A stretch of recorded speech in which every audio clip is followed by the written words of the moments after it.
وبركاته. الحمد لله رب العالمين، والصلاة والسلام على أشرف المرسلين وعلى آله وصحبه أجمعين، أما بعد. وقد قال الله تعالى في القرآن العظيم والفرقان المجيد: أعوذ بالله من الشيطان الرجيم، بسم الله الرحمن الرحيم. إن أولياء الله لا خوف عليهم ولا هم يحزنون، صدق الله العظيم. وقال نبينا صلى الله عليه وسلم: من قال لا إله إلا الله محمد رسول الله دخل الجنة، صدق رسول الله صلى الله عليه وسلم.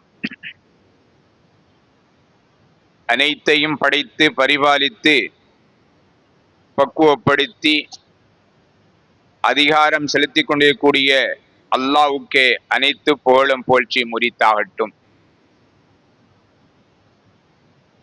அவனியிலே அவதரித்து மனிதர்களை புனிதர்களாக மாற்றிய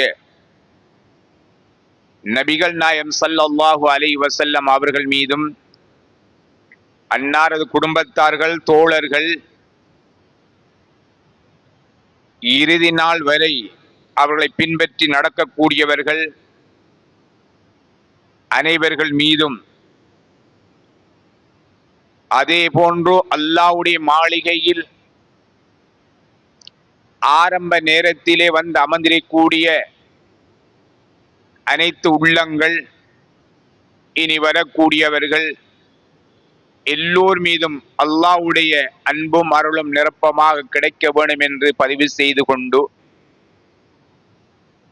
அல்லாஹ் எந்த விடயங்களை எடுத்து நடக்குமாறு ஏவியுள்ளானோ அந்த விடயங்களை எடுத்து நடப்பதற்கு முதலில் எனக்கு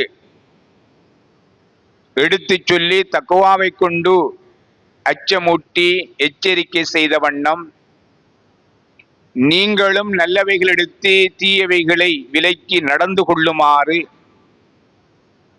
உங்களுக்கும் இறை அச்சத்தை வலியுறுத்தி வசியத்து செய்த வண்ணம் எனது உரையை ஆரம்பம் செய்கின்றேன். அல்ஹம்துலில்லாஹ்.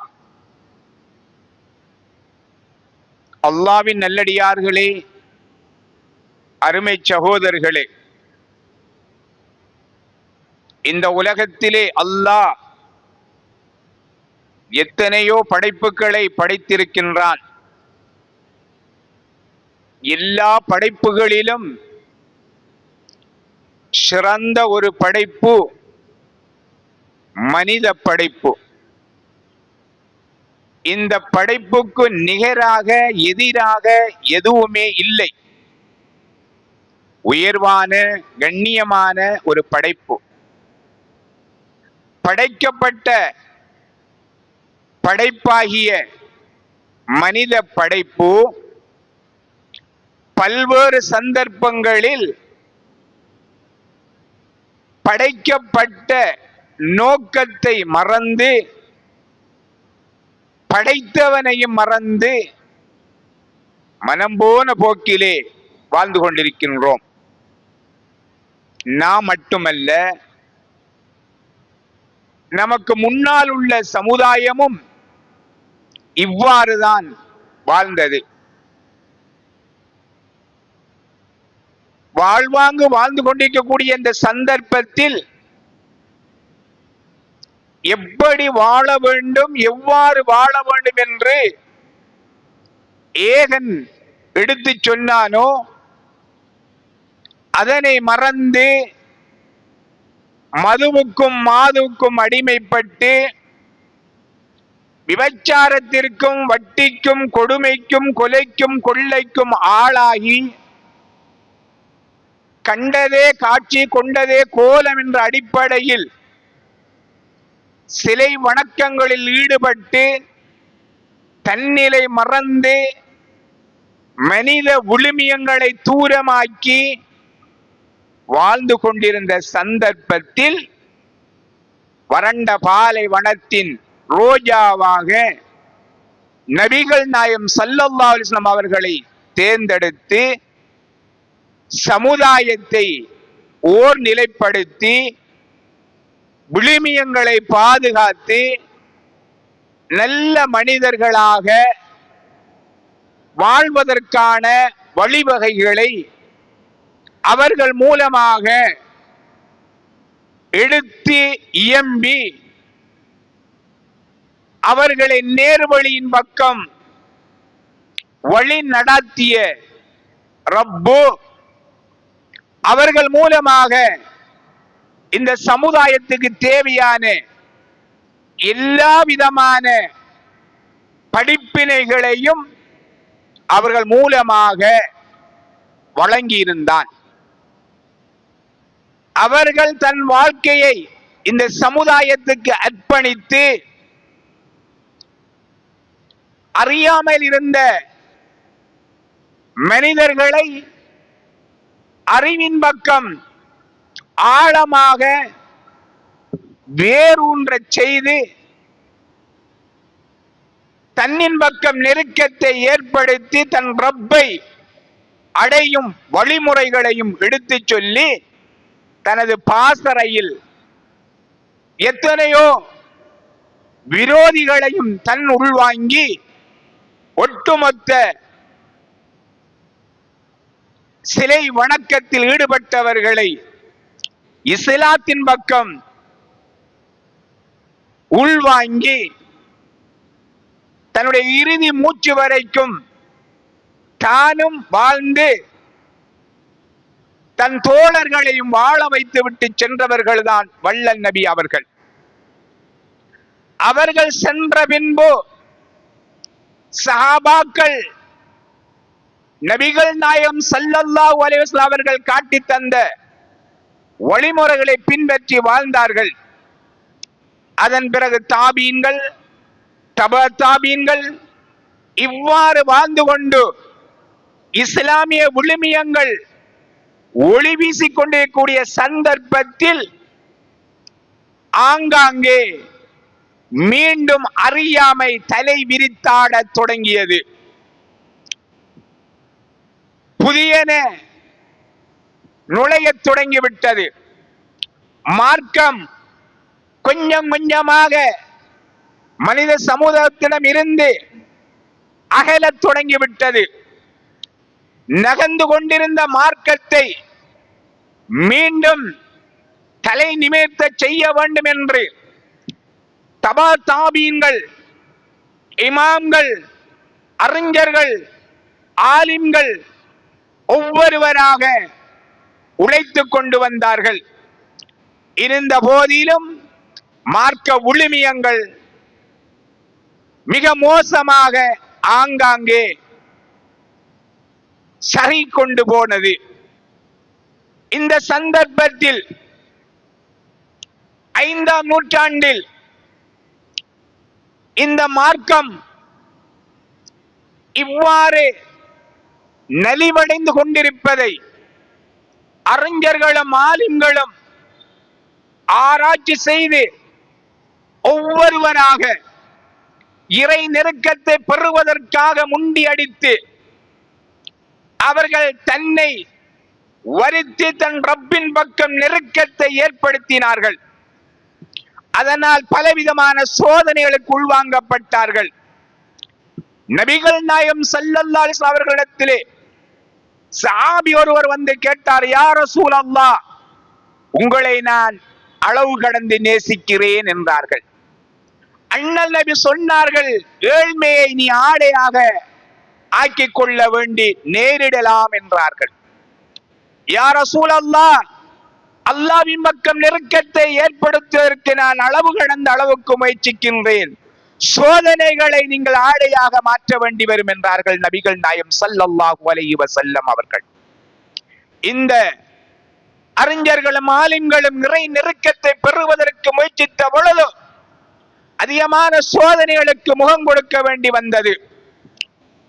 இருந்த போதிலும் அன்றைய அறிஞர்கள் அறியாமையில் சென்று கொண்டிருக்கூடிய அந்த மக்களுக்கு மார்க்கத்தை பற்றி, ஷரிய சட்டங்களை பற்றி, இபாதத் வணக்க வழிபாடுகளை பற்றி எடுத்து சொல்லி சூதுவாதுகளில் இருந்து, புறங்கோள்களில் இருந்து, பொய் பித்தலாட்டங்களில் இருந்து அந்த மக்களை நேர்வழிப்படுத்துவதற்காக, தொழுகையில் இருந்து தூரமானவர்களை மீண்டும் தொழுகையின் பக்கம் அழைப்பதற்காகவும், வணக்க வழிபாடுகளின் பக்கம் அழைப்பதற்காகவும் அவர்கள் முயற்சி செய்த சந்தர்ப்பத்தில் ஒரு மனிதர், அவர் மிக ஆழமாக இறை கல்வியை கற்று சட்டதிட்டங்களை பேணி அறியாமல் சென்ற மக்களை இந்த மார்க்கத்தின் பக்கம் அழைத்து வரக்கூடிய அற்புதமான நிகழ்வுகளை அந்த மக்களுக்கு எடுத்து சொல்லி அவர்களை இஸ்லாத்தின் பக்கம் அழைத்து வர தொடங்கிய பொழுது, இவர் யார், ஏன் இப்படி இந்த மக்களை அழைக்கின்றார், இவர் எப்படிப்பட்டவர், இவர் எப்பொழுது பிறந்தார், எங்கு பிறந்தார், யாருக்கு பிறந்தார் என்பதையெல்லாம் அந்த மக்கள் அறிய ஆவலாக ஆசைப்பட்டார்கள், தேடினார்கள். ஆம், இவர் ஒரு சாதாரண மனிதர் அல்ல. இவர் எப்படிப்பட்டவர் தெரியுமா? இவருடைய பெயர் அப்துல் காதிர். இவர் அபு சுவாலி ஃபாத்திமா தம்பதிகளுக்கு மகனாக பிறந்தவர் ரலியல்லாஹு தஆலா அன்ஹும்.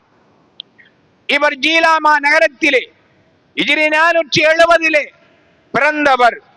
சிறு பிராயத்திலே அற்புதம் நிகழ்த்தியவர். இவரை வளர்க்கின்றவள் சொன்ன வார்த்தை, என் அருமை மகனே, உன்னை பெற்றெடுத்தேன், வளர்த்தேன், ஆளாக்கினேன். மரணம் அடைந்து உன்னை நான் மறுமையில் சந்திக்கின்ற பொழுது நீ உண்மையை பேசியவன் என்ற பெயரோடு என்னை சந்திக்க வேண்டும் என்று எடுத்து சொல்லி, வாய்மை தவறாத வள்ளலாக, வாலிபராக, இளைஞராக, சிறுவராக இந்த சமூகத்துக்கு அறிமுகப்படுத்தப்பட்டவர். அப்படிப்பட்ட ஒருவர் தான் இவர். இவர் சாதாரணமான ஒரு அறிவாளி அல்ல, இறை நெருக்கத்தை பெற்ற ஒருவர். 50 வருடங்கள் தன்னை தனிமைப்படுத்தி தன்னை இறைவனின் பக்கம் நெருக்கத்துக்குள்ளாக்கியவர். அவர் ஜீலா நகரில் பிறந்தாலும் கல்வி கற்க, உலகத்துடைய ஆசாபாசங்களை எல்லாம் தன்னுள்ளே உருவாக்கி கொண்டு மனிதர்களுக்கு தேவையான ஆடம்பரமான மாளிகைகள், கோடான கோடிகள், சொத்துகள், செல்வ செழிப்புள்ள சீமான்கள் வாழுகின்ற ஈராக் நகரில் உள்ள பக்தாதுக்கு இவர் சென்று கல்வி படித்தவர். இப்படிப்பட்ட ஒருவர் தான் என்பதை அந்த மக்கள் அறிய தொடங்கினார்கள். அந்த அடிப்படையிலே தான் இன்று நாங்கள் ரபியுல் ஆகிர் பிறை வந்துவிட்டால் யாரோ ஒருவர் அல்ல, உலகமெல்லாம் புகழக்கூடிய, உலகில் உள்ள மூலை முடுக்குகளில் எல்லாம் முஹையத்தீன் ஜும்மா பள்ளிவாசல், முஹையத்தீன் தக்கா, முஹையத்தீன் மதரசா என்று பேரோடும் புகழோடும் பதியப்பட்ட பள்ளிகளாக முஹையத்தீன் என்ற நாமத்தை கொண்டு புகழப்படுகின்ற ஒருவரை பற்றி அறிந்து கொள்ளக்கூடிய ஒரு சந்தர்ப்பமாக இன்றைய ஜும்மா பிரசங்கத்தை பார்க்கலாம். அன்பார்ந்தவர்களே, சிறுவர்களுக்கு ஒரு விழா, வயோதிபர்களுக்கு விழா, புத்தக விழா, காதல் விழா, இப்படி எத்தனையோ விழாக்கள் கொண்டாடப்படுகின்ற இந்த சந்தர்ப்பத்தில் கௌதுல் ஆலம் முஹையத்தீன் அப்துல் காதிர் ஜீலானி கதஸல்லாஹு சிர்ரஹுல் அஸீஸ் அவர்களுடைய நினைவாக ஒரு விழா எடுத்தால் தான் சில பேருக்கு குத்துது குடையுது, சில பேருக்கு சிறுக்கு, பிதுஅத்து, நரகவாதி என்று புகழ்பாக்கள் பாடுவதற்கு வாய் கூசாமல் அவர்கள் புகழ்ந்து கொண்டிருக்கின்றார்கள், அவர்கள் தூற்றிக் கொண்டிருக்கின்றார்கள். ஏன் இந்த கசப்புணர்வு? எத்தனையோ விழாக்கள் இஸ்லாத்துக்கு விரோதமான விழாவா இருந்தாலும் சரி, இஸ்லாத்துக்கு விரோதம் இல்லாத விழாவா இருந்தாலும் சரி, மக்களை மகிழ்ச்சிக்குள்ளாக்கக்கூடிய விழாவா இருந்தாலும் சரி, எந்த விழாவாக எடுத்தாலும் அதற்கான ஒரு காரணம், அந்த விழாவின் மூலமாக ஒரு எடுத்துக்கோள், அந்த விழாவின் மூலமாக அடுத்தவர்களுக்கு ஒரு பிரயோஜனம் இருக்கிறது என்றால் அதனை செய்கின்ற பொழுது, அதனை போற்றுகின்ற புகழுகின்ற நீங்கள் ஏன் முஹையத்தீன் அப்துல் காதிர் ஜீலானி கதஸல்லாஹு சிர்ருல் அஸீஸ் அவர்கள் நினைவாக ஒரு விழாவை எடுத்தால் ஏன் நீங்கள் தூற்ற வேண்டும்? அன்பார்ந்த வஹாபிகளே, அருமை சலபிகளே, உங்களுக்கு ஒன்று தெரியுமா? என்னவென்றால் கௌதுல் ஆலம் முஹையத்தீன் அப்துல் காதிர் ஜீலானி கதஸல்லாஹு சிர்ருல் அஸீஸ் அவர்களை நாங்கள் புகழ்கிறோம் என்றால் நாங்கள் புகழவில்லை. அல்லாமா இப்னு தைமியா வஹாபிசத்துடைய ஸ்தாபகர், அவர் ஒரு நூல் எழுதியிருக்கின்றார், இஸ்திகாமா என்ற ஒரு நூல். அந்த நூலிலே கௌதுல் ஆலம் முஹையத்தீன் அப்துல் காதிர் ஜீலானி கதஸல்லாஹு சிர்ருல் அஸீஸ் அன்னவர்களை பற்றி இப்படி ஒரு குறிப்பை அவர் எழுதுகின்றார். எவ்வாறு எழுதுகிறார் என்றால், கௌதுல் ஆலம் அப்துல் காதிர் முஹையத்தீன் அவர்கள் சமகாலத்திலே ஒரு ஞானவானாக இருக்கின்றார், ஒரு கஷ்புடைய மகானாக இருக்கின்றார். எந்த அளவுக்கு என்றால், அவரிடத்திலே கல்வி கற்பதற்காக சென்ற சகோதர நண்பர் அவர்கள் கல்விக்காக கற்பதற்காக ஆசைப்பட்டு தான் இல்மு கற்பதா அல்ல மந்திக்கு கற்பதா? இல்மு என்றால் இறைவன் எங்கே இருக்கிறான், எப்படி இருக்கின்றான், யார் எவன் என்று அறிந்து கொள்வது. மந்திக் என்பது அது ஒரு பாஷை, அது ஒரு படிப்பு, கிரேக்க கலை நுட்பங்களை அறியக்கூடிய ஒரு கலை. அப்படிப்பட்ட கலையை கற்பதா என்று ஒவ்வொன்றாக அவர் யோசித்துக் கொண்டிருந்த பொழுது அந்த நேரத்தில் அவருடைய நண்பர் அவரை அழைத்துக் கொண்டு அப்துல் காதிர் கௌதுல் ஆலம் முஹையத்தீன் இடத்திலே சென்ற பொழுது அவர்கள் தொழுகையில் ஈடுபட்டுக் கொண்டிருந்தார்கள். தொழுகையில் ஈடுபட்டுக் கொண்டிருந்த பொழுது தொழுது முடிந்து சலாம் சொல்லிவிட்டு திரும்பியவர்கள் இவர்களை பார்த்தவுடனே சொல்லுகின்றார்கள், அந்த கல்வி நீ யோசித்துக் கொண்டு வந்த கல்வி எல்லாம் கபரு வாழ்க்கைக்கு சரிப்பட்டு வராது, நீ கற்கக்கூடிய கல்வி பிரயோஜனம் இல்லாத கல்வி, அதனை தூக்கி வீசி எறிந்து விடு என்று சொல்ற அளவுக்கு சொன்னார்கள். நீ யோசித்து வந்த கல்வி சரியில்லை, அது கபருக்கு பிரயோஜனம் அளிக்காது வாப்பா என்று சொன்னார்கள். இப்பொழுது அவர்கள் அருகாமையில் வந்து கௌதுல் ஆலம் முஹையத்தீன் அப்துல் காதிர் ஜீலானி அவர்கள் அவருடைய நெஞ்சிலே கையை வைத்து தூசை தட்டுவதை போல் ஒரு தட்டை தடாவினார்கள். இப்பொழுது உள்ளத்தில் இருந்த எண்ணம் எல்லாம் சிதறி போய்விட்டது. மறுமையை பற்றிய சிந்தனைக்கான கல்வியை கற்பதற்கு ஆசைப்பட்டு வெளியேறுகின்றார்கள். இப்பொழுது இப்னு தைமியா அவர்கள் எழுதுகின்றார்கள் அந்த நூலிலே, நான் இவரை அறிந்த வரையில் இவர் ஞானத்தை, ஞான கல்வியை அறிந்தவராக, அடுத்தவரின் உள்ளத்தில் உள்ளதை அறிந்தவராக இவரை நான் பார்க்கிறேன் என்று இப்னு தைமியா அவர்கள் தன்னுடைய இந்த இஸ்திகாமா என்ற நூலிலே வரைகின்றார்கள். அப்படி என்றால் ஞான கல்வியை தன்னுள்ளே உருவாக்கிய அந்த கௌதுல் ஆலம் முஹையத்தீன் அப்துல் காதிர் ஜீலானி அவர்களை சமுதாயத்தில் சுன்னத் வல் ஜமாத் அகீதா உடையவர்கள் கொண்டாடினால் குறைந்தா போய்விடும். கௌதுல் ஆலம் முஹையத்தீன் அப்துல் காதிர் என்றால் யார் என்பதை இந்த சமூகத்துக்கு நீங்கள் ஏன் தெளிவுபடுத்த மறுக்கிறீர்கள்? எங்கே பிறந்தார்கள், எப்பொழுது பிறந்தார்கள், அவர்கள் செய்த சேவைகள் என்ன என்பதை எடுத்துச் சொல்லுங்கள். சமுதாயத்துக்கு தேவையாக இருக்கின்றது. இன்றைய இளைஞர்களுக்கு அது தேவை. அவர்கள் நினைக்கின்றார்கள் சாதாரணமா மனிதர், எல்லோரையும் போல அவரும் ஒரு மனிதர் தானே, அவரை ஏன் புகழ வேண்டும் என்று. அன்பார்ந்தவர்களே, அவருடைய வரலாற்றை நாங்கள் இப்படியே பார்த்துக் கொள்ளலாம். அவர் கௌதுல் ஆலம் முஹையத்தீன் அப்துல் காதிர் ஜீலானி அவர்கள் ஹிஜ்ரி 470 ஆண்டு பிறந்து தன்னுடைய சிறுபிராயத்திலே கல்வி கற்று மார்க்க விழுமியங்களை முழுமையாக படித்து இந்த சமுதாயத்துக்கு நேர்வழியை காட்டியவர்கள். இஸ்லாம் கொஞ்சம் கொஞ்சமாக மக்களிடமிருந்து மழுங்கடிக்க செய்யப்படுகின்ற சந்தர்ப்பத்தில் நபிகள் நாயகம் ஸல்லல்லாஹு அலைஹி வஸல்லம் சொன்ன ஒரு விடயம் இங்கே பதியப்படலாம் என்று நினைக்கின்றேன். நபியுல்லாஹி ஸல்லல்லாஹு அலைஹி சொன்னார்கள், இஸ்லாத்திற்கு, இந்த மார்க்கத்திற்கு சோதனைகள் ஏற்படுகின்ற சந்தர்ப்பத்தில் உங்களிடம் இருந்து ஒரு முஜத்தித் உருவாகலாம். அவர் மூலமாக மீண்டும் இந்த சமூகத்துக்கு மார்க்க விழுமியங்கள் கற்றுக் கொடுக்கப்படலாம் என்று மாநபி ஸல்லல்லாஹு அலைஹி வஸல்லம் சொன்னார்கள். அந்த அடிப்படையில் ஒரு சிறந்த முஜத்தித்தாக முஹையத்தீன் அப்துல் காதிர் ஜீலானி கதுஸல்லாஹு சிர்ருல் அஸீஸ் அவர்கள் அன்றைய காலத்தில் தென்பட்டார்கள். அவர்கள் சட்ட வரை விலக்கணங்களை கற்றார்கள். ஷரியத்தின் முன்னோடியாக இருந்தார்கள். அறிவு ஞான கடலாக இருந்தார்கள். கல்வியை கற்றார்கள். பிறருக்கு கல்வியை கற்றுக் கொடுத்தார்கள். எந்த அளவுக்கு என்றால், கல்வியை கற்றுக் கொடுக்கின்ற சந்தர்ப்பத்தில் அவர்கள் 2 பேருக்கு கல்வியை கற்றுக் கொடுத்தார்கள். 2 பேர் தான் அவருடைய உபதேசத்திற்கு முதலிலே வந்தார்கள். அதன் பிறகு இடமில்லாத அளவுக்கு வெளியிடத்தை சென்ற இடம் கட்டி, காங்காக்களை கட்டி, மக்களுக்கு பிரயோஜனம் அளிக்கின்ற கல்வியை போதிக்கின்ற அளவுக்கு சுமார் 70,000 பேர் ஒன்று கூடி அவருடைய பிரச்சாரங்களை கேட்கக்கூடிய அளவுக்கு அவனுடைய நிலைமை மாறியது. அந்த அளவுக்கு கல்வி கடலாக இருந்தார்கள்.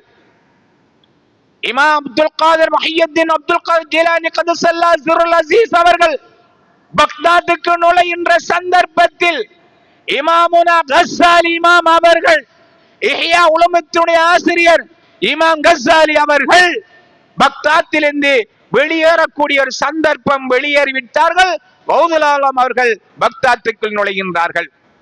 இவ்வாறு நுழைந்து அந்த மக்களுக்கு மார்க்க கல்வியை எடுத்து சொல்லி அறியாமைக்கு செல்ல போட அந்த மக்களை மீண்டும் மார்க்கத்தின் பக்கம் உயிர்ப்பித்தவர்கள் முஹையத்தீன் அப்துல் காதிர் ஜீலானி கதுஸல்லாஹு சிர்ருல் அஸீஸ் அவர்கள். சொல்லுவார்கள், அவரது நாமமும் அப்துல் காதிர் என்றால் ஏன் அவருக்கு முஹையத்தீன் என்று பெயர் வந்தது என்று அறிஞர்கள் சொல்லுவார்கள். உடல் நலிவிட்ட மனிதனை உடல் போசாக்குள்ள மனிதனா மாற்றியதால் அவருக்கு அந்த பெயர் என்று. சில அறிஞர்கள் சொல்கிறார்கள், மார்க்கம் நலிவுற்ற நிலையில் மார்க்கத்தை தூக்கி பிடித்து நிலை நாட்டியவர் முஹையத்தீன். அதனால் தீன் என்றால் மார்க்கம், முஹைய என்றால் உயிர்ப்பித்தவர், மார்க்கத்தை உயிர்ப்பித்தவர். அதனால் அவர் பெயர் முஹையத்தீன் என்ற பெயர் என்று சொன்னார்கள். மார்க்கத்தை உயிர்ப்பித்தவர் முஹையத்தீன் அப்துல் காதிர் ஜீலானி கதுஸல்லாஹு சிர்ருல் அஸீஸ் அவர்கள். இந்த சமூகத்துக்கு இந்த மார்க்கத்தை எடுத்துச் சொல்லுகின்ற சந்தர்ப்பத்தில் அவரிடத்திலே கல்வி ஞானம், இறை அச்சம், தியானம், பயம், மக்களை நேர்வழி காட்ட வேண்டும் என்ற அந்த இஹ்லாஸான எண்ணம் உள்ளத்திலே குடிகொள்ள தொடங்கிவிட்டது. மக்களுக்கு மத்தியிலே மார்க்கத்தை எடுத்துச் சொல்ல வேண்டும் என்றால் அல்லாஹ்வுடைய உதவி வேண்டும். அந்த உதவி இருந்ததின் காரணத்தினால்தான் 70,000 பேருக்கு எந்த விதமான ஒலி வாங்கியும் இல்லாமல் உபதேசம் செய்யக்கூடிய சக்தியை பெற்றவர்கள் கௌதுல் ஆலம் முஹையத்தீன் அப்துல் காதிர் ஜீலானி கதுஸல்லாஹு சிர்ருல் அஸீஸ் அவர்கள். அவர்களுடைய பிரச்சாரத்தில் தானும் கலந்து கொள்ள வேண்டும் என்று அன்றைய அரசர்கள் விரும்பினார்கள். அந்த விருப்பத்தின் அடிப்படையில் அவர்களின் சபைக்கு வந்தார்கள். அவர்களின் சபையில் எளியோர் ஏழைகள் என்ற பாகுபாடு கிடையாது. வசதி வாய்ப்பு வசதி இல்லாதவர்கள் என்ற பாகுபாடு கிடையாது. எல்லோரும் அந்த சபையில் ஒன்றாகத்தான் இருக்க வேண்டும். வந்தார்கள், சபையில் அமர்ந்தார்கள். எல்லோரும் சேர்ந்து மார்க்க உபதேசத்தை கேட்டார்கள். கேட்டு முடிந்த பிறகு அரசன் கௌதுல் ஆலம் அவர்களை தனிமையில் சந்திக்க வேண்டும் என்று ஆசைப்பட்டார், விரும்பினார், விருப்பத்தை சொன்னார். கௌதுல் ஆலம் அவர்கள் சந்திப்பதற்கு விரும்பினார்கள். 2 பேரும் சந்தித்தார்கள். சந்தித்த சந்தர்ப்பத்தில் அரசர் தன்னுடைய அந்த எழுச்சியை, தன்னுடைய உயர்வை காண்பிப்பதற்காக, தான் மன்னாதி மன்னன் என்பதை எடுத்து விளம்புவதற்காக தன் பணியாளரிடம் சொன்னார், அந்த வெகுமதிகளை கொண்டு வந்து முன்னே வையுங்கள் என்றார். கொண்டு வரப்பட்டது. ஒரு பொக்கிஷம் அல்ல, 2 பொக்கிஷம் அல்ல, 20 பொக்கிஷங்கள் கொண்டு வந்து வைக்கப்பட்டது. 20 பைகளையும் கொண்டு வந்து இதை தாங்கள் ஏற்றுக்கொள்ள வேண்டும் என்றார் மன்னர். மறுத்தார்கள். அதற்கு நான் தகுதியற்றவன் என்றார்கள். எடுக்க வேண்டும் என்றார்கள். இறுதியில் வாத பிரதிவாதங்களுக்கு பிறகு 2 பையை கொடுத்தார் அரசர். அப்பொழுது அரசரிடத்திலே கௌது நாயம் சொன்னார்கள், நான் வேண்டாம் வேண்டாம் என்று சொல்ல சொல்ல தந்து விட்டீர்கள். நீங்கள் தந்த இந்த பை நிறைய பொற்காசுகள், இது பொற்காசுகள் அல்ல, நீங்கள் ஆட்சி செய்கின்ற உங்கள் குடிமக்களின் உதிரம் என்றார்கள். ஆச்சரியப்பட்டார்கள் மன்னர். என்ன பார்க்கிறீர்கள் என்று சொல்லிவிட்டு 2 பைகளையும் 2 கரங்களால் நசுக்கினார்கள் அப்துல் காதர் நாயம் அவர்கள். நசுக்கப்பட்டவுடன் அந்த பைகளில் இருந்து உதிரம் வழிந்தோடியது. வழிந்தோடிய உதிரத்தை கண்டு அப்படி அதிர்ச்சி அடைந்த மன்னர், என்ன நடந்தது, இது ஏன் இப்படி என்று கேட்டார்கள். நீர் இறைவனை வணங்கவும் இல்லை, இறை வணக்கம் முன்னிடத்திலும் இல்லை, இறை அச்சமும் இல்லை, உன் ஆட்சியங்கள் இருக்கின்ற குடிமக்களை நீ நசுக்கி சாராக்கி அவர்களை ஆட்சி செய்து கொண்டிருக்கிறாய். அந்த மக்களுடைய உதிரம்தான் நீ கட்டி வந்த பையிலே இருக்கிறது. அதைத்தான் நான் இப்பொழுது வெளியாக்கி விட்டேன். இன்னும் நீ என்னை வற்புறுத்தினால் உன் சபை முழுக்க ஓடச் செய்வேன் என்றார்கள் கௌது நாயம் முஹையத்தீன் அப்துல் காதர் ஜிலானி அவர்கள். போற போக்குல எடுத்து சொல்லக்கூடிய கட்டுக்கதை அல்ல இது, வரலாற்றில் பதியப்பட்ட விடயங்கள். அன்பார்ந்தவர்களே, உபதேசம் செய்யக்கூடிய கௌது நாயம் அவரிடத்திலே அல்லாஹ் அற்புதத்தையும் வெளிப்படுத்தியிருந்தான். அற்புதங்கள் உள்வாங்கப்பட்ட பொழுது மனித சமுதாயம் நேர்வழியின் பக்கம் மிக மிக வேகமாக வந்து கொண்டிருந்தது. எந்த அளவுக்கென்றால் கௌதுல் ஆலம் சொன்னார்கள், அரசர்களே, நீங்கள் உங்கள் சமுதாயத்திடத்திலே நல்ல பெயர் வாங்க வேண்டும் என்று நடிக்காதீர்கள். இறைவனிடத்திலே நல்ல பெயர் வாங்க வேண்டும் என்று அதற்காக முயற்சி செய்யுங்கள். இறைவனிடத்திலே நெருக்கத்தை ஏற்படுத்துங்கள். இறையச்சத்தை உள்மனதில் ஆக்கிக் கொள்ளுங்கள். உங்களுடைய சமுதாயத்திடத்திலே இறைவனை பற்றி, இறை தூதரை பற்றி நல்ல விடயங்களை எடுத்துச் சொல்லி நீங்களும் நடங்கள், அதனை பின்பற்றி வாழ மக்களையும் வலியுறுத்துங்கள் என்றார்கள். அப்படிப்பட்ட கௌது நாயம் அவர்கள் இந்த சமுதாயத்தை எந்த அளவுக்கு நேர்வழி காட்டினார்கள் என்றால், யூதர்களும் நசராக்களும் சுமார் 5000 பேர் அப்துல் காதர் வலியுல்லா அவர்களிடத்திலே கரம் பிடித்து பையத்து செய்து இஸ்லாத்திற்கு உள்வாங்கப்பட்டார்கள். ஒருவர் அல்ல, 2 பேர் அல்ல, சுமார் 5000 பேர் இஸ்லாத்திற்குள் வாங்கப்பட்டார்கள், யூதர்களும் நசராணிகளும். அதே போன்று பல்லாயிரக்கணக்கான மக்கள் அவர்களுடைய உபதேசத்தினால் கவரப்பட்டு இந்த மார்க்கத்திற்குள் நுழைய தொடங்கி விட்டார்கள். இது மட்டுமா, அவர்கள் தான் கற்ற கல்வியை பிறருக்கு கற்றுக் கொடுக்க வேண்டும் என்று மதரசாவை உருவாக்கி அந்த மதரசாவிலே பல்லாயிரக்கணக்கான மக்களை மார்க்க அறிஞர்களாக, முஜ்தஹிதுகளாக, ஷரியா விற்பனர்களாக, மார்க்கத்தை கட்டி காக்கும் வீர புருஷர்களாக உருவாக்கினார்கள்.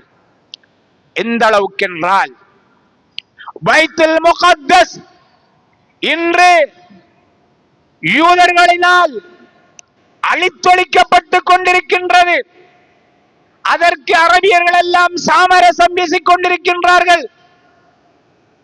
புண்ணிய பூமி, புனித பூமி, 1,24,000 நபிமார்களில் எத்தனையோ ஆயிரக்கணக்கான நபிமார்கள் அந்த பைத்துல் முகத்தஸில் தான் அடக்கப்பட்டிருக்கின்றார்கள். எத்தனையோ நபிமார்கள் தொழுத இடம், அடக்கம் செய்யப்பட்ட இடம், அண்ணல் நபி தலைமையேற்று தொழுகை நடத்திய இடம், சிறப்பான கண்ணியம் வாய்ந்த இடம் இன்று கயவர்களினால் சீரழிக்கப்பட்டுக் கொண்டிருக்கின்றது. அப்படிப்பட்ட பைத்துல் முகத்தஸ் புண்ணிய பூமி யூதரிடம் இருந்து முஸ்லிம்களுக்கு உள்வாங்கப்பட்டு மீண்டும் முஸ்லிம்கள் பணத்திற்கும் பெண்ணுக்கும் ஆசைப்பட்டு பறிகொடுத்த பூமி மீண்டும் நமது கரம் கிடைக்குவதற்கு அல்லாஹ் அருள் செய்ய வேண்டும். அதற்காக போராடுகின்ற அந்த போராளிகள் ஷஹீதுடைய அந்தஸ்து பெற்றவர்களாக ஷுஹதாக்களாக வாழ்ந்து கொண்டிருக்கின்றார்கள். அல்லாஹ் அதனை மீட்டுக் கொடுக்கட்டும். அன்பார்ந்தவர்களே, அந்த பைத்துல் முகத்தஸ் யூதர்களும் சென்ற பொழுது சலாஹுத்தீன் அய்யூபி அவர்களுடைய தலைமையில் அந்த பைத்துல் முகத்தஸ் மீண்டும் எழுச்சி பெற்று முஸ்லிம்களை கரம் வந்து ஒப்படைக்கப்பட்டது. அன்று அந்த நாளிலே அந்த சலாஹுத்தீன் அய்யூபி அவர்களுக்கு ஆலோசகராக, படைத்தளபதியாக, சிப்பாயாக இருந்தவர்கள் யார் தெரியுமா? அப்துல் காதிர் ஜீலானி அவருடைய மதரசாவில் கல்வி கற்ற மார்க்க அறிஞர்கள், ஆயிரக்கணக்கான அறிஞர்கள் ஆலிம்களாக மட்டும் வெளியாகவில்லை, சரித்திர புருஷர்களாக, பைத்துல் முகத்தஸை மீட்டெடுக்கும் வீரர்களாக வெளியாக்கப்பட்டார்கள். இதனை செய்தவர்கள் யார்? அப்துல் காதிர் ஜீலானி அவர்கள். அன்பார்ந்தவர்களே, இன்று மதரசாக்களிலிருந்து வெளியாகக்கூடிய அறிஞர்கள் மார்க்கத்தை சொல்லுவதற்கு பயப்படுகிறார்கள். ஏதோ கொடியேற்றணும் என்று சொன்னா நம்மள வஹாபி என்று முத்திர குத்திருவானோ, அல்லது கத்தம் ஓத சொன்னா, ஃபாத்திஹா ஓத சொன்னா, மௌலிது ஓத சொன்னா, கந்தூரி கொடுக்க சொன்னா நம்ம எல்லாம் சிறுக்குவாதிகள், நம்ம எல்லாம் நரகவாதிகள் என்று சொல்லி விடுவார் என்று பயந்து உண்மையை சொல்ல சில உலமாக்கள் பயப்படுகின்றார்கள். காரணம், அவர்கள் கல்வி கற்று வெளியாகின்ற மதரசாக்களிலே சொல்லிக் கொடுப்பதைத்தானே அவர்கள் சொல்ல முடியும், அதைத்தான் அவர்கள் பேச முடியும். அதற்கு மாற்றமாக எதனையும் பேச முடியாது. மார்க்கத்தை மார்க்கமாக, மார்க்க சட்ட திட்டங்களை எடுத்து சொல்லி உண்மையான உத்தம புருஷர்களாக உலமாக்கள் உள்வாங்கப்பட வேண்டும். அப்பொழுதுதான் இந்த சுன்னத் வல் ஜமாத் கொள்கை உயிர்ப்பிக்கப்படலாம். இன்று வஹாபிகளும் சலபிகளும் சுன்னத் ஜமாத்துக்கு விரோதமானவர்களும் மதரசாக்களும் ஆலிம்களும் அதிகரித்து காணப்படுவதன் காரணத்தினால் இன்றைய சுன்னத் வல் ஜமாத் கொள்கை உண்மை மறைக்கப்பட்டு கொண்டிருக்கின்றது. அன்பார்ந்தவர்களே, அப்துல் காதிர் நாயம் அவர்கள் இந்த கொள்கைக்காக போராடினார்கள், வீர புருஷர்களை உருவாக்கினார்கள்.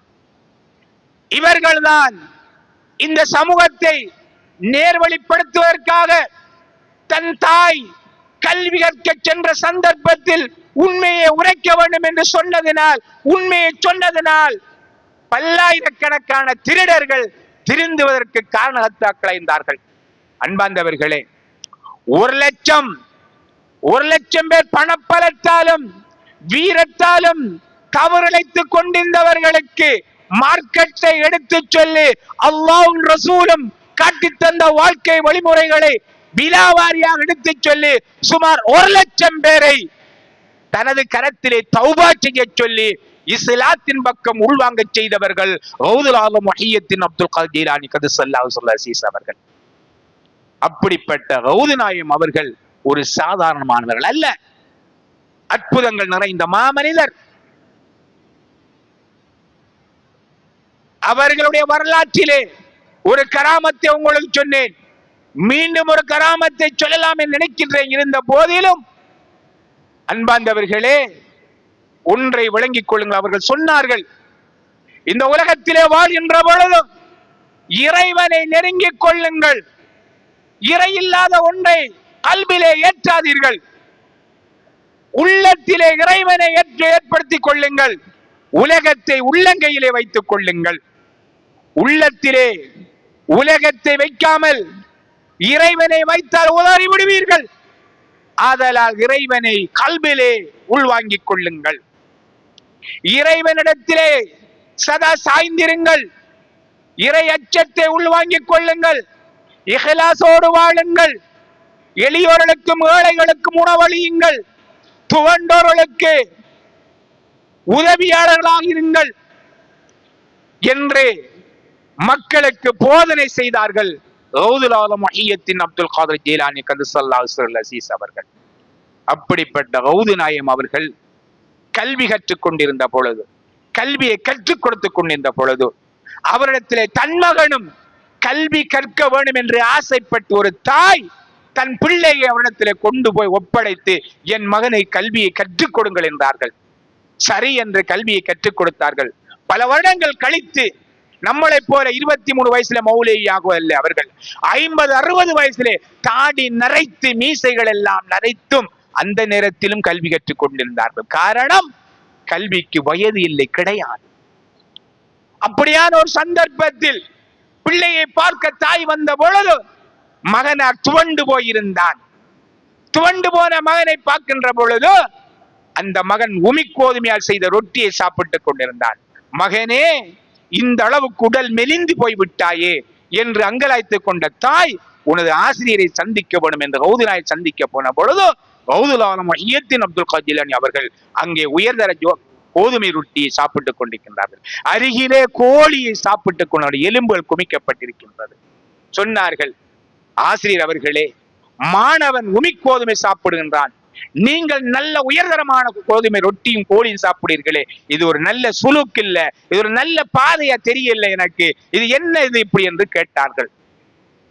சொன்னார்கள், அப்படி அல்ல, உன் மகனை அழைத்து வாருங்கள் என்றார். அழைத்து வரப்பட்டது. அழைத்து வரப்பட்ட மகனை அருகிலே வைத்துவிட்டு, நீர் இப்படி சொன்னாயே, இந்த கோழியின் ரொட்டியையும் என்ன செய்கிறேன் என்று பார் என்று சொல்லிவிட்டு அந்த கோழியின் எலும்புகளை எல்லாம் ஒன்றாக்கி கும்பி இதனில்லா அல்லாஹ்வுடைய உத்தரவு கொண்டு நீ எழும்பி நில்லு.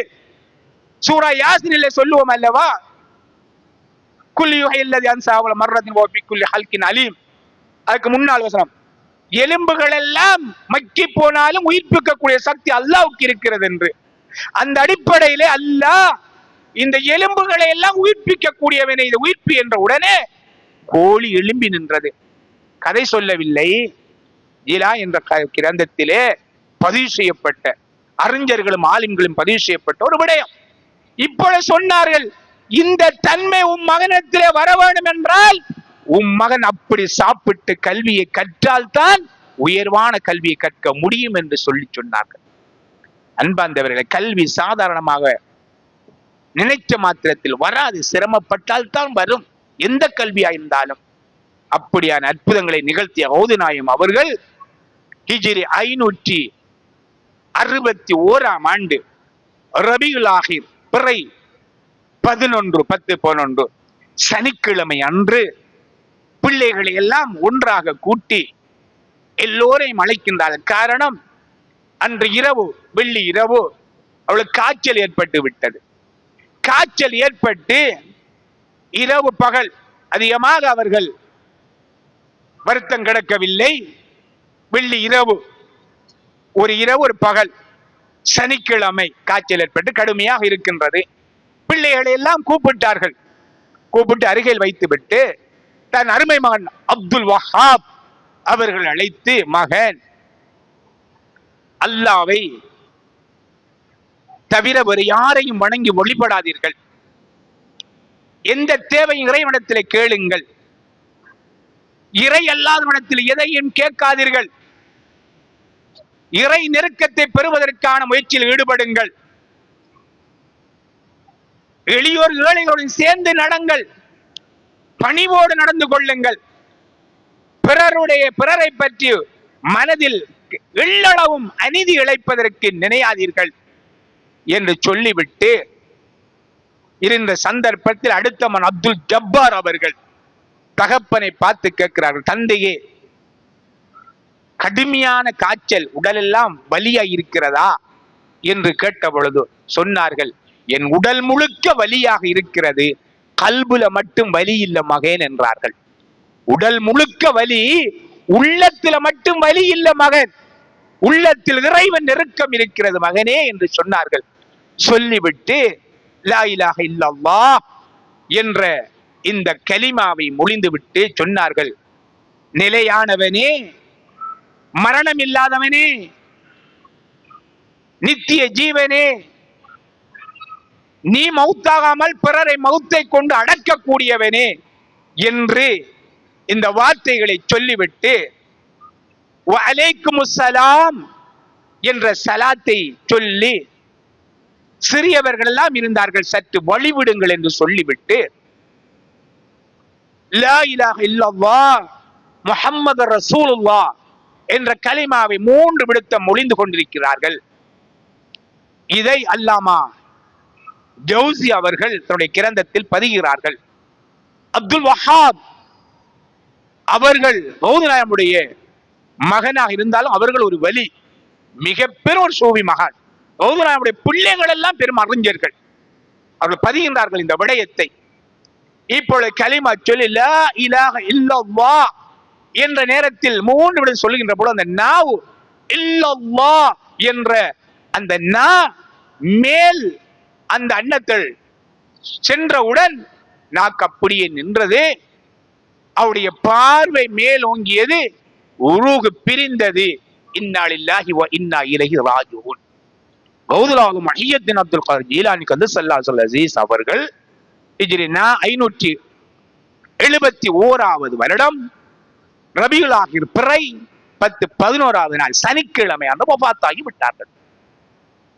அதற்கு பிறகு எல்லோரும் ஒன்று கூடினார்கள். ஒன்று கூடி மக்கள் அதிகம் நெரிசல் ஏற்பட்டதினால் அவருடைய மதரசாவில் அடக்காமல் வெளியிடத்துக்கு சென்று அவர்களை குளிப்பாட்டி தொழுவித்து அடக்குகிறார்கள். இரவோடு இரவாக அடக்குகிறார்கள். மகன் அப்துல் வஹாப் ரலியல்லாஹு தஆலா அன்ஹு அவர்கள் தொழுவிக்கின்றார்கள். தொழுவித்து அடக்கம் செய்து விடுகின்றார்கள். அன்றிலிருந்து இன்று வரைக்கும் பல்லாயிரக்கான பல லட்சக்கணக்கான மக்கள் ஒரு தர்பாருக்கு சென்று சலாம் கொடுக்கிறார்கள், அவர்களை சந்திக்கிறார்கள், தரிசிக்கிறார்கள்.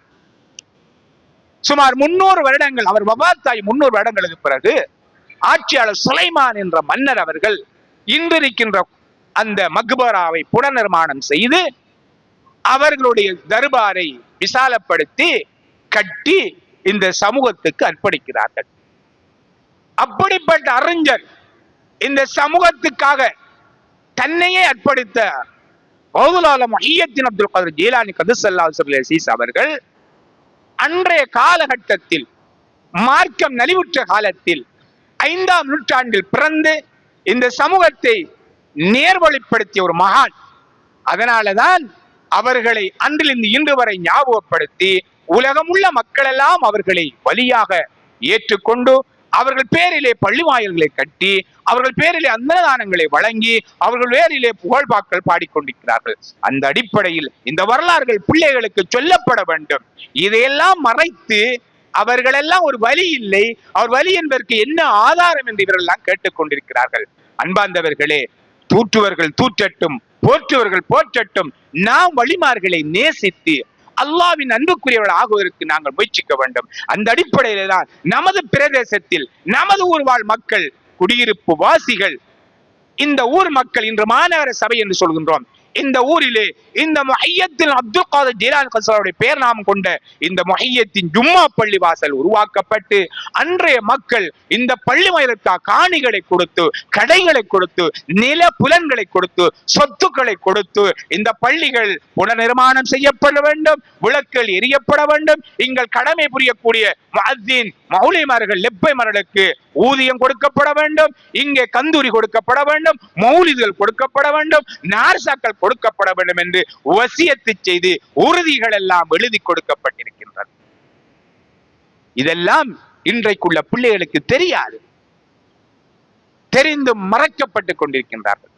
எனவே அன்பார்ந்த ஒவ்வொரு இளைஞர்களே, வாலிபர்களே, வயோதிபர்களே, உங்கள் ஒவ்வொருவருக்கும் உள்ளத்திலே பதியப்பட வேண்டிய விடயம், இந்த பள்ளி ஒரு சாதாரணமான ஒரு பள்ளி அல்ல. இது ஒரு சாதாரணமான பள்ளி அல்ல, பிரம்மாண்டமான ஒரு பள்ளி. பெரும் பெரும் அறிஞர்களும் ஆலிம்களும் ஜும்மா பிரசங்கள் நடத்திய பள்ளி. பல லட்சக்கணக்கான மக்கள் இந்த பள்ளியோடு தொடர்புடையவர்கள். இன்றைக்கு மழுங்கடிக்கப்பட்டிருக்கலாம் இந்த கந்தூரி நிகழ்வுகள், இன்றைக்கு மழுங்கடிக்கப்பட்டிருக்கலாம் பல விடயங்கள். ஆனால் இவை எல்லாம் நடாத்தப்பட வேண்டும்.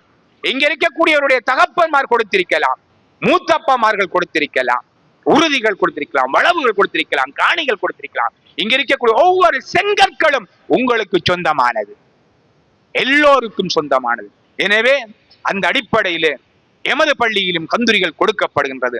இன்ஷா அல்லாஹ் நாளை இதற்கான ஒரு ஏற்பாட்டை இந்த பள்ளி நிர்வாகம் செய்திருக்கின்றது. காலையில் 7:30 மணிக்கு குர்ஆன் மௌலிதுகள் ஓதப்பட்டு காலை 10:30 மணி 11 மணியிலிருந்து நாட்சாக்கள் வழங்கப்படுகின்றது. எனவே எல்லா நிகழ்வுகளிலும் நீங்கள் ஒவ்வொருவரும் கலந்து கொள்ள வேண்டும். நிகழ்வுகள் சிறப்பிக்கப்பட வேண்டும். வழிமார்கள் நேசிக்கப்பட வேண்டும். அவருடைய வரலாறுகள் நமது பிள்ளைகளுக்கு சொல்லப்பட வேண்டும். எப்படி வாழ்ந்தார்கள், எவ்வாறு வாழ்ந்தார்கள் என்பதெல்லாம் எடுத்து சொல்லப்பட்டு அந்த அடிப்படை நாமும் நமது சமுதாயமும் வாழ வேண்டும் என்பதை பதிவு செய்து கொண்டு வல்ல ரப்பு அவன் காட்டி தந்த வாழ்க்கை வழிமுறைகளை பின்பற்றி வாழ்வதற்கும் வல்ல நபி சொன்ன வழியில் நடப்பதற்கும் வழிமார்கள் நடந்த பாதையில் நடப்பதற்கும் அல்லாஹ் நம் அனைவருக்கும் அருள் செய்வானாக. நம்முடைய பாவங்களை மன்னிப்பானாக. நமது பிழைகளை பொறுத்தருள்வானாக. நமது நோய் நொம்புகளை நீக்கிடுவானாக. நம்மை விட்டும் மௌத்தாகி மன்னர் வாழ்ந்து கொள்ளக்கூடிய ஒவ்வொருவருக்கும் அல்லாஹ் சொர்க்கம் கொடுப்பானாக. பாலஸ்தீனத்து மக்களுக்கும் விடிவை ஏற்படுத்துவானாக. வல்ஹம்துலில்லாஹி ரப்பில் ஆலமீன். அஸ்ஸலாமு அலைக்கும் வரஹ்மத்துல்லாஹி வபரகாத்து. அல்ஹம்துலில்லாஹ் அல்ஹம்துலில்லாஹ் அல்லதி خلقல் خلق من نفس واحدة وبث منها النساء والرجال لا ملجأ ولا منجأ منه إلا إليه وبه الوال نحمده على أن قملنا خلقا وفضلنا على سائر المخلوقات وهو المنعم المفضل ونشكر على أن فضل أرباب الطاعة على أرباب البطالات وهو ذو الكرم والجلال ونشهد أنه لا إله إلا هو وحده لا شريك له وهو الكبير المتعال ونشهد أن سيدنا محمد عبده ورسوله الذي بين الحرام وأضل الحلال صلى الله على محمد صلى الله عليه وسلم. أما بعد فيا عباد الله أوصيكم ونفسي أولا بتقوى الله. اعلموا أن الدنيا ليست بدار البقاء بل هي دار الفناء فلا يغتر به إلا أهل الضلال. أين آباؤكم وأجدادكم؟ أين أمثالكم وأقرانكم؟ أين السلاطين الزمان وحواقين الدوران؟ أين أرباب الأموال؟ هل نفعهم ملكهم أم أبقاهم سلطانهم أم أحياهم قدرهم أم نفعهم الجاه والمال؟ وإياكم والموبقات المهلكات من الغيبة والنميمة والحقد والحسد والتباغض والتنافس والهمز واللمز ومن اكتسبها وقع بالحفرة الضلال. وإياكم وكثرة السؤال والاستعال بالحزل والجدل والمراء والرياء وإضاعة المال. أما تعلمون أنكم تحاسبون على كل ذرة وتنافسون في كل حسلة وتمر عليكم شدائد السؤال وعليكم الاجتهاد بالسنة وإياكم البدعة فإن كل بدعة ضلالة لا يرتكبها إلا الغفال. واعلموا أن العمل القليل بسنة خير من عمل كثير بدعة وأن السنة تهدي إلى الفلاح والنجاة والبدعة تهوي بصاحبها إلى أسفل الدركات ويذهب بنور الإيمان وحسن الجمال. أعوذ بالله من الشيطان الرجيم. بسم الله الرحمن الرحيم. ومن يعمل مثقال ذرة خيرا يرى ومن يعمل مثقال ذرة شرا يرى. جعل الله وإياكم موعد نسيها وعمل بها باعثين بالدارين وعمل بها بصالحين بدارين. آمين آمين يا رب العالمين. أعوذ بالله من الشيطان الرجيم. بسم الله الرحمن الرحيم. إن أولياء الله لا خوف عليهم ولا هم يحزنون. بارك الله لنا ولكم بالقرآن العظيم ونفعنا وإياكم بالآيات والذكر الحكيم. إنه تعالى جواد ملك رب رؤوف رحيم. أقول هذا أستغفر الله لي ولكم ولجميع المؤمنين والمؤمنات والمسلمين والمسلمات فاستغفروه إنه الغفور الرحيم.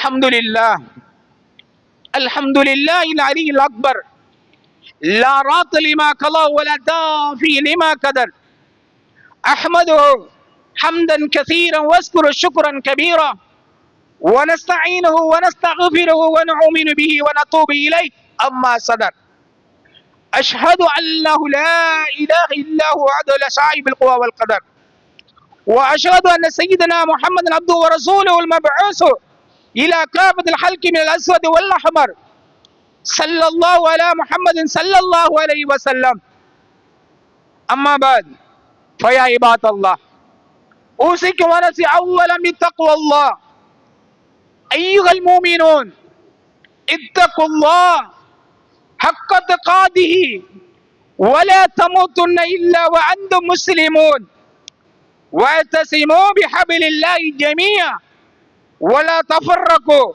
ومن شد الجماعة شد في السكر وعليكم باتباع سنتي واجتناب البدعة فإن سنة تهدي إلى الجنة بل بدعة تهدي بالصاحب إلى النار ذات الوقود والسرر وعليكم بقدرة الصلاة والسلام على سيد البشر لا سيما بالليلة الزهراء واليوم الأسر فإن صلاتكم مقبولة مشهودة والشافية لكم يوم المحشر اللهم صل على سيدنا محمد وعلى آله وأصحابه وأزواجه وأتباعه صلاة دائمة بدوام الشمس والقمر خصوصا منكم على أول خلفاء بالتحقيق سيدنا أبو بكر الصديق رضي الله تعالى عنه سيدنا عمر الفاروق رضي الله تعالى عنه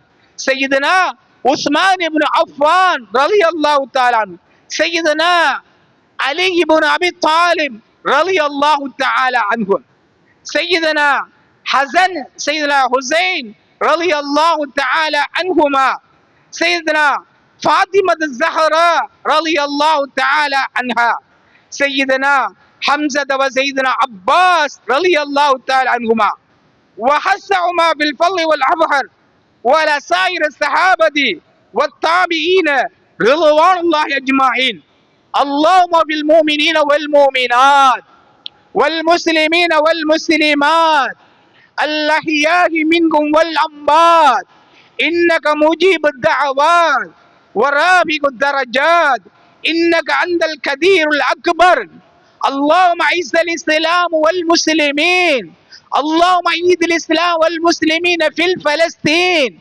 اللهم انصر الإسلام والمسلمين إخوان المسلمين اللهم ارحمنا أمواتنا اللهم اشف أمراضنا يا رب العالمين ربنا اغفر لنا ولوالدنا وللإيمان والمؤمنين والمؤمنات والمسلمين والمسلمات وسبقونا بالإيمان ولا تجل في قلوبنا إلا ربنا إنك رؤوف رحيم اللهم أجرنا من النار اللهم أجرنا من النار اللهم أجرنا من النار صالمين وأدخلنا الجنة يا رب العالمين عباد الله إن الله يأمر بالعدل والإحسان وإيتاء ذي القربى وينهى عن الفحشاء والمنكر والبغي اذكروا الله يذكركم وادعوه يستجب لكم ولذكر الله تعالى أعلى وأعلى وعز وجل وحم أكبر والله يعلم ما تسمعون